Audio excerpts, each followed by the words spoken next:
అమరావతి పోలవరంపై కేంద్రం మాట నిలబెట్టుకుంది. కేంద్ర బడ్జెట్ని మనస్ఫూర్తిగా స్వాగతిస్తున్నాం. బడ్జెట్లో రాష్ట్రానికి ప్రత్యేక ప్రాధాన్యతనివ్వడం హర్షణీయం. పవన్ కళ్యాణ్ ఆంక్షలకి అనుగుణంగా అడుగులు పడ్డాయి. జనసేన శాసనసభ పక్షం తరపున కేంద్రానికి కృతజ్ఞతలు తెలిపిన జనసేన మంత్రులు ఈరోజు కేంద్ర ప్రభుత్వం నరేంద్ర మోడీ గారి నాయకత్వంలో బడ్జెట్ ప్రవేశపెట్టడం, ఆంధ్రప్రదేశ్కి ప్రత్యేకంగా ఒక స్థానం కల్పిస్తూ, ప్రాధాన్యత కల్పిస్తూ, ఏదైతే పవన్ కళ్యాణ్ గారు ఆశించారో,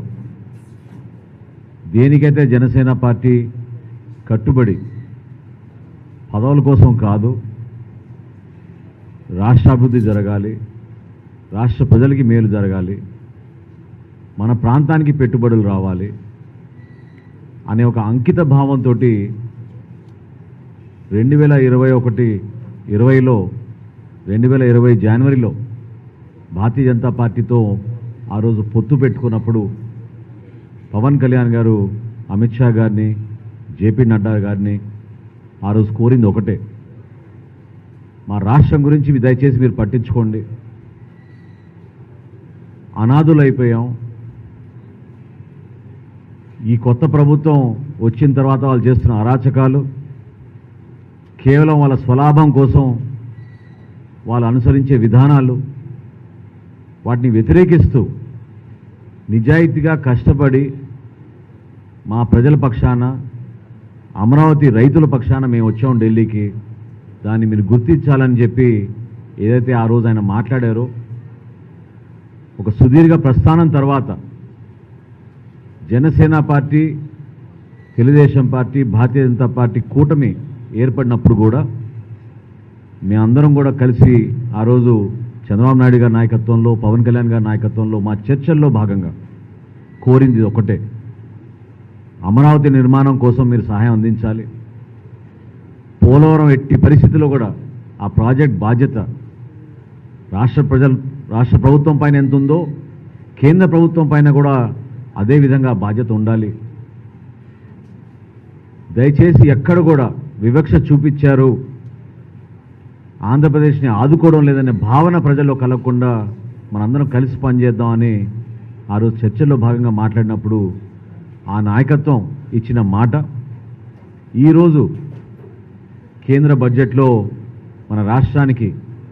అమరావతి విషయంలో కానివ్వండి, పోలవరం విషయంలో కానివ్వండి, ఉపాధి కల్పించే విధంగా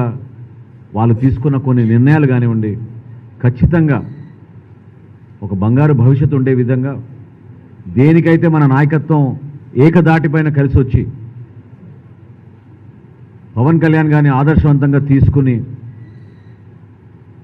ఎక్కడ కూడా స్వలాభం కోసం కాకుండా, ఎటువంటి వేరే ఆలోచన లేకుండా కేవలం దేశం కోసం, రాష్ట్రం కోసం, మన ప్రజల కోసం అంకిత భావంతో పనిచేయాలనే ఆయన పిలుపుని ప్రతి ఒక్కరు కూడా మనస్ఫూర్తిగా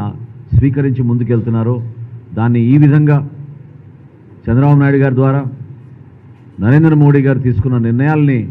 జనసేన పార్టీ మనస్ఫూర్తిగా ఈ కేంద్ర బడ్జెట్ని అభినందిస్తోంది, ఆహ్వానిస్తోంది. ఇదే విధంగా రాబోయే రోజుల్లో కూడా పోలవరం నిర్మాణంలో కానివ్వండి,